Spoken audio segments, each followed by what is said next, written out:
Chapter 8 of the Mad King. The Coronation Day.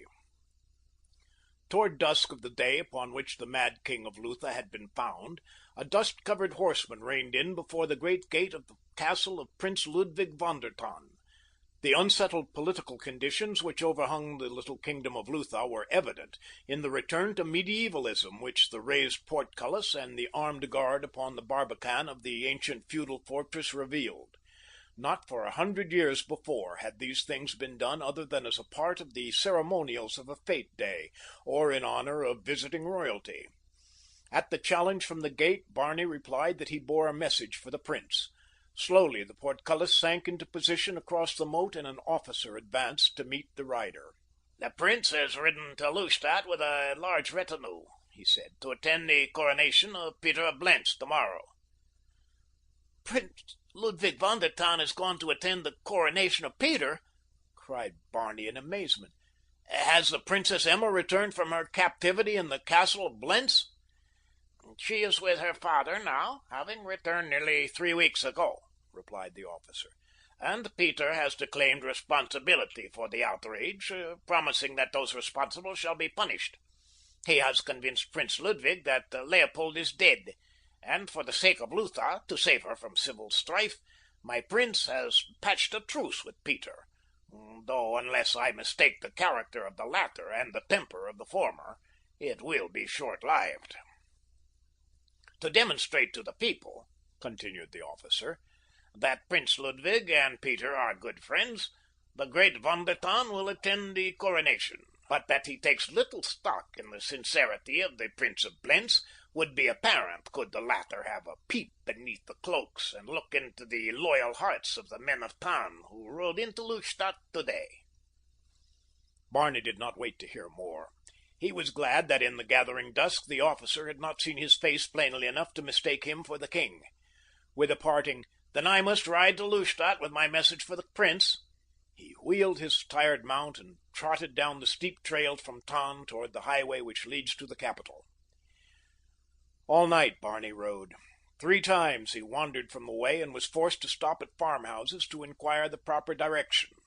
But darkness hid his features from the sleepy eyes of those who answered his summons, and daylight found him still forging ahead in the direction of the capital of Lutha. The American was sunk in unhappy meditation as his weary little mount plodded slowly along the dusty road. For hours the man had not been able to urge the beast out of a walk. The loss of time consequent upon his having followed wrong roads during the night, and the exhaustion of the pony which retarded his speed to what seemed little better than a snail's pace, seemed to assure the failure of his mission, for at best he could not reach Lustadt before noon.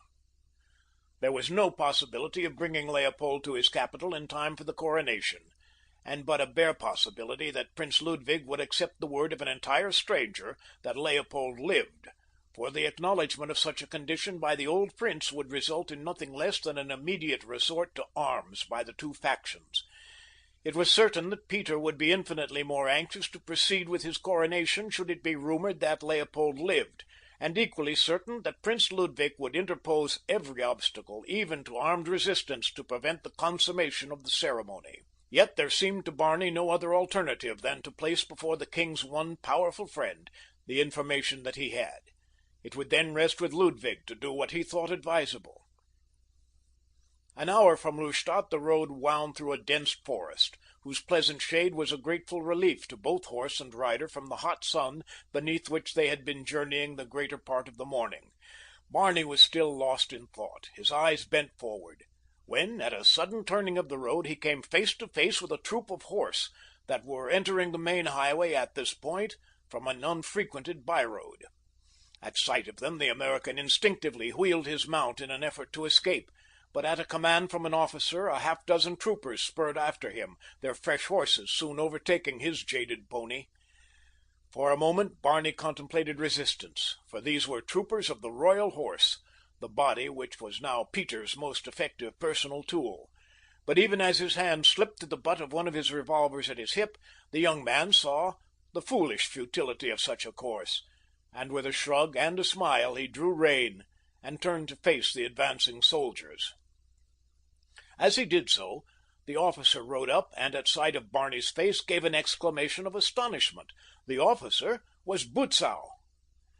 "Well met, your Majesty," he cried, saluting. "We are riding to the coronation. We shall be just in time." "To see Peter of Blentz rob Leopold of a crown," said the American in a disgusted tone. "To see Leopold of Lutha come into his own, your Majesty. Long live the king!" cried the officer. Barney thought the man either poking fun at him because he was not the king, or thinking he was Leopold, taking a mean advantage of his helplessness to bait him. Yet this last suspicion seemed unfair to Butzow, who at Blentz had given ample evidence that he was a gentleman, and of far different caliber from Maenck and the others who served Peter. If he could but convince the man that he was no king, and thus gain his liberty long enough to reach Prince Ludwig's ear, his mission would have been served insofar as it lay in his power to serve it. For some minutes Barney expended his best eloquence and logic upon the cavalry officer in an effort to convince him that he was not Leopold. The king had given the American his great ring to safeguard for him until it should be less dangerous for Leopold to wear it, and for fear that at the last moment someone within the sanatorium might recognize it and bear word to Peter of the king's whereabouts. Barney had worn it turned in upon the third finger of his left hand, and now he slipped it surreptitiously into his breeches pocket lest Butzow should see it, and by it be convinced that Barney was indeed Leopold. "Never mind who you are," cried Butzow, thinking to humor the king's strange obsession.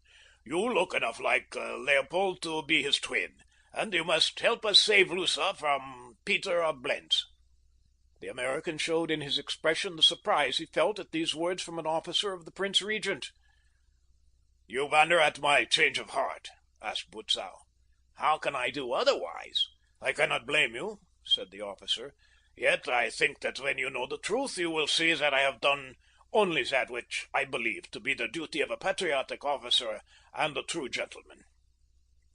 They had rejoined the troop by this time, and the entire company was once more headed toward Lustadt. Butzow had commanded one of the troopers to exchange horses with Barney, bringing the jaded animal into the city slowly, and now freshly mounted, the American was making better time toward his destination. His spirits rose, and as they galloped along the highway, he listened with renewed interest to the story which Lieutenant Butzow narrated in detail. It seemed that Butzow had been absent from Lutha for a number of years as military attaché to the Luthanian legation at a foreign court. He had known nothing of the true condition at home until his return, when he saw such scoundrels as Koblich, Maenck, and Stein high in the favor of the Prince Regent. For some time before the events that had transpired after he had brought Barney and the Princess Emma to Blentz, he had commenced to have his doubts as to the true patriotism of Peter of Blentz. And when he had learned through the unguarded words of Schonau that there was a real foundation for the rumor that the regent had plotted the assassination of the king, his suspicions had crystallized into knowledge, and he had sworn to serve his king before all others, were he sane or mad. From this loyalty he could not be shaken. "And what do you intend doing now?" asked Barney. "I intend placing you upon the throne of your ancestors, sire," replied Butzow. "Nor will Peter of Blentz dare the wrath of the people by attempting to interpose any obstacle. When he sees Leopold of Lutha ride into the capital of his kingdom at the head of even so small a force as ours, he will know that the end of his power is at hand, for he is not such a fool that he does not realize perfectly that he is the most cordially hated man in all Lutha, and that only those attend upon him who hope to profit through his success or who fear his evil nature." "If Peter is crowned today," asked Barney, "will it prevent Leopold regaining his throne?" "It is difficult to say," replied Butzow, "but the chances are that the throne would be lost to him forever. To regain it he would have to plunge Lutha into a bitter civil war, for once Peter is proclaimed king he will have the law upon his side, and with the resources of the state behind him, the treasury and the army, he will feel in no mood to relinquish the scepter without a struggle. I doubt very much that you will ever sit upon your throne, sire, unless you do so within the next hour." For some time Barney rode in silence. He saw that only by a master stroke could the crown be saved for the true king. Was it worth it? The man was happier without a crown. Barney had come to believe that no man lived who could be happy in possession of one. Then there came before his mind's eye the delicate patrician face of Emma von der Tann. Would Peter of Blentz be true to his new promises to the house of von der Tann? Barney doubted it. He recalled all that it might mean of danger and suffering to the girl whose kisses he still felt upon his lips as though it had been but now that hers had placed them there. He recalled the limp little body of the boy, Rudolph, and the Spartan loyalty with which the little fellow had given his life in the service of the man he had thought king. The pitiful figure of the fear-haunted man upon the iron cot at Tafelberg rose before him and cried for vengeance. To this man was the woman he loved betrothed. He knew that he might never wed the Princess Emma, even were she not promised to another. The iron shackles of convention and age-old customs must forever separate her from an untitled American. But if he couldn't have her, he could still serve her. For her sake, he muttered. "Did your Majesty speak?" asked Butzow.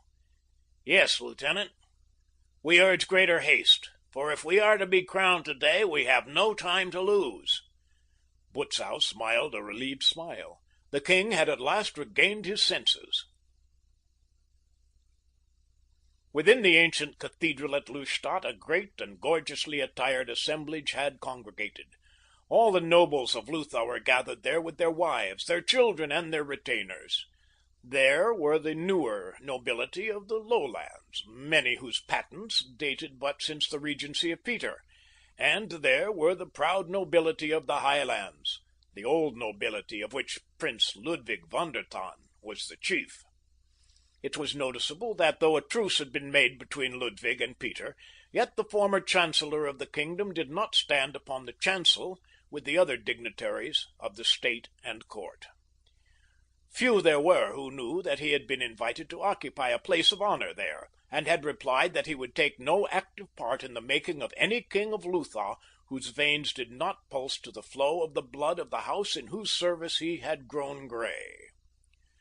Close packed were the retainers of the old prince, so that their great number was scarcely noticeable, though quite so was the fact that they kept their cloaks on, presenting a somber appearance in the midst of all the glitter of gold and gleam of jewels that surrounded them.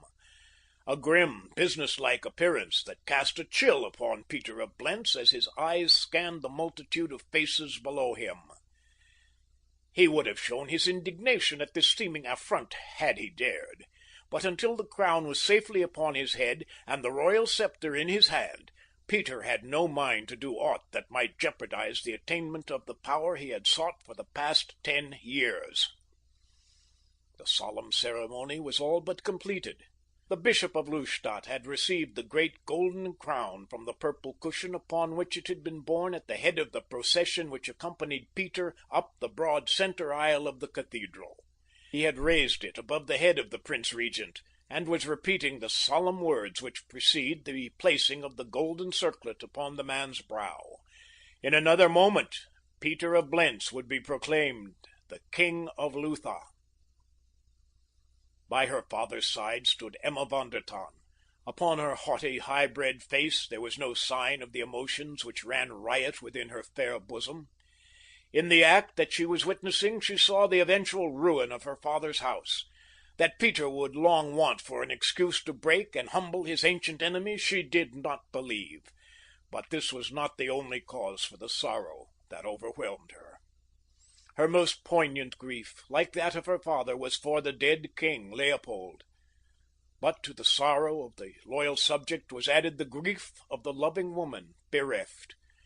Close to her heart she hugged the memory of the brief hours spent with the man whom she had been taught since childhood to look upon as her future husband, but for whom the all-consuming fires of love had only been fanned to life within her since that moment, now 3 weeks gone, that he had crushed her to his breast to cover her lips with kisses for the short moment ere he sacrificed his life to save her from a fate worse than death.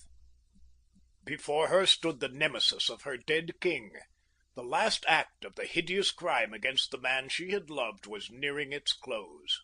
As the crown, poised over the head of Peter of Blentz, sank slowly downward, the girl felt that she could scarce restrain her desire to shriek aloud a protest against the wicked act, the crowning of a murderer king of her beloved Lutha.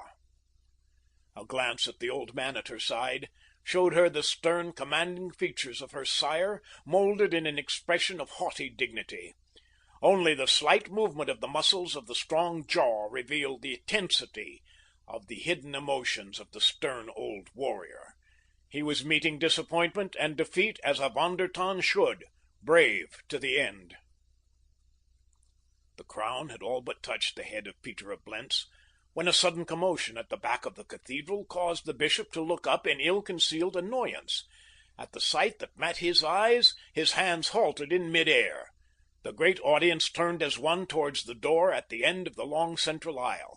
There, through the wide-swung portals, they saw mounted men forcing their way into the cathedral. The great horses shouldered aside the foot soldiers that attempted to bar their way, and 20 troopers of the Royal Horse thundered to the very foot of the chancel steps.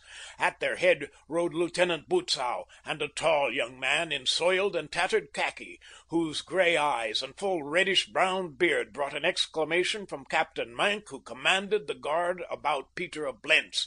"Mein Gott, the king!" cried Mank, and at the words Peter went white.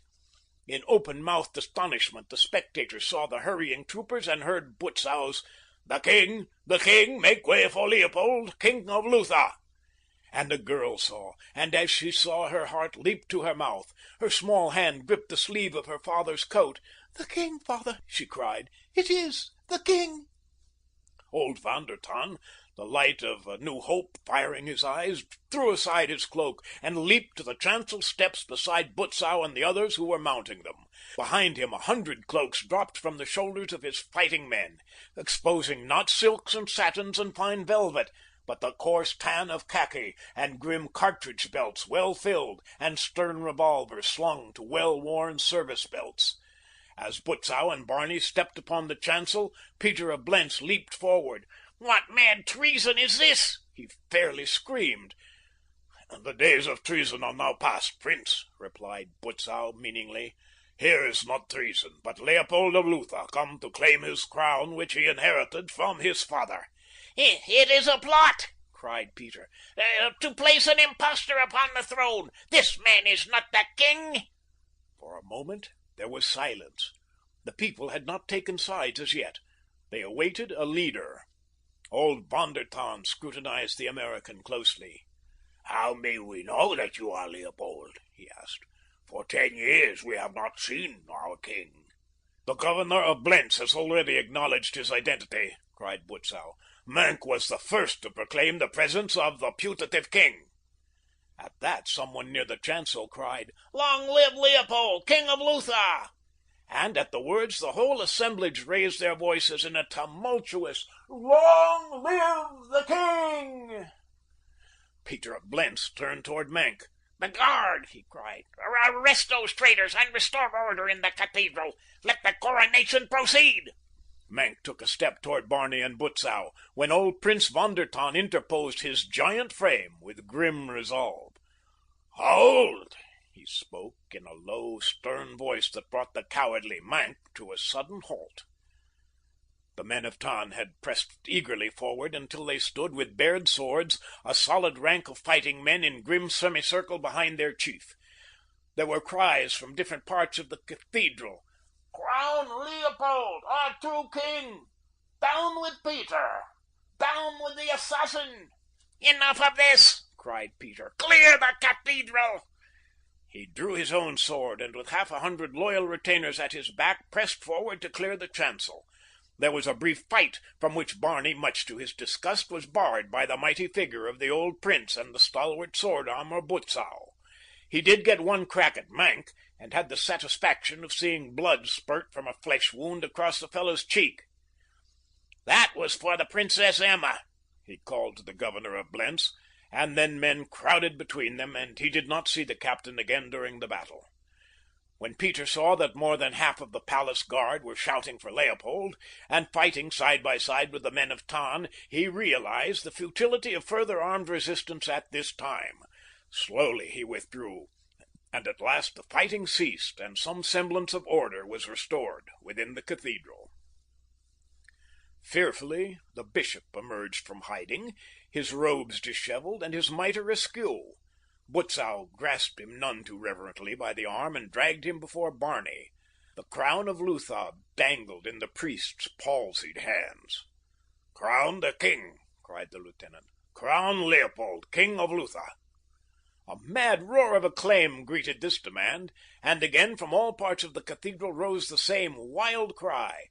But in the lull that followed, there were some who demanded proof of the tattered young man who stood before them and claimed that he was king. "Let Prince Ludwig speak!" cried a dozen voices. Yes, Prince Ludwig! Prince Ludwig! Took up the throng. Prince Ludwig von der Tann turned toward the bearded young man. Silence fell upon the crowded cathedral. Peter of Blentz stood awaiting the outcome, ready to demand the crown upon the first indication of wavering belief in the man he knew was not Leopold. "How may we know that you are really Leopold?" again asked Ludwig of Barney. The American raised his left hand, upon the third finger of which gleamed the great ruby of the royal ring of the kings of Lutha. Even Peter of Blentz started back in surprise as his eyes fell upon the ring. Where had the man come upon it? Prince von der Tann dropped to one knee before Mr. Bernard Custer of Beatrice, Nebraska, USA, and lifted that gentleman's hand to his lips. As the people of Lutha saw the act, they went mad with joy. Slowly Prince Ludwig rose and addressed the bishop. "Leopold, the rightful heir to the throne of Lutha, is here. Let the coronation proceed." The quiet of the sepulchre fell upon the assemblage as the holy man raised the crown above the head of the king. Barney saw from the corner of his eye the sea of faces upturned toward him. He saw the relief and happiness upon the stern countenance of the old prince. He hated to dash all their new-found joy by the announcement that he was not the king. He could not do that, for the moment he did, Peter would step forward and demand that his own coronation continue. How was he to save the throne for Leopold? Among the faces beneath him he suddenly descried that of a beautiful young girl whose eyes, filled with the tears of a great happiness and a greater love, were upturned to his. To reveal his true identity would lose him this girl forever. None save Peter knew that he was not the king. All save Peter would hail him gladly as Leopold of Lutha. How easily he might win a throne and the woman he loved by a moment of seeming passive compliance. The temptation was great. And then he recalled the boy, lying dead for his king in the desolate mountains, and the pathetic light in the eyes of the sorrowful man at Tafelberg, and the great trust and confidence in the heart of the woman who had shown that she loved him. Slowly, Barney Custer raised his palm toward the bishop in a gesture of restraint. "There are those who doubt that I am king," he said. "In these circumstances, there should be no coronation in Lutha until all doubts are allayed, and all may unite in accepting without question the royal right of the true Leopold to the crown of his father. Let the coronation wait, then, until another day, and all will be well." "It must take place before noon of the 5th day of November, or not until a year later," said Prince Ludwig. "In the meantime, the Prince Regent must continue to rule. For the sake of Lutha, the coronation must take place today, Your Majesty." "What is the date?" asked Barney. "The 3rd, sire." "Let the coronation wait until the 5th. "But, Your Majesty," interposed von der Tann, "all may be lost in 2 days." "It is the king's command," said Barney quietly. "But Peter of Blentz will rule for those 2 days. And in that time, with the army at his command, there is no telling what he may accomplish," insisted the old man. "Peter of Blentz shall not rule Lutha for 2 days or 2 minutes," replied Barney. "We shall rule. Lieutenant Butzow, you may place Prince Peter, Koblich, Maenck, and Stein under arrest. We charge them with treason against their king and conspiring to assassinate their rightful monarch." Butzow smiled as he turned with his troopers at his back to execute this most welcome of commissions, but in a moment he was again at Barney's side. "They have fled, your Majesty," he said. "Shall I ride to Blentz after them?" "Let them go," replied the American, and then with his retinue about him, the new king of Lutha passed down the broad aisle of the Cathedral of Lustadt and took his way to the royal palace between ranks of saluting soldiery, backed by cheering thousands. End of chapter 8.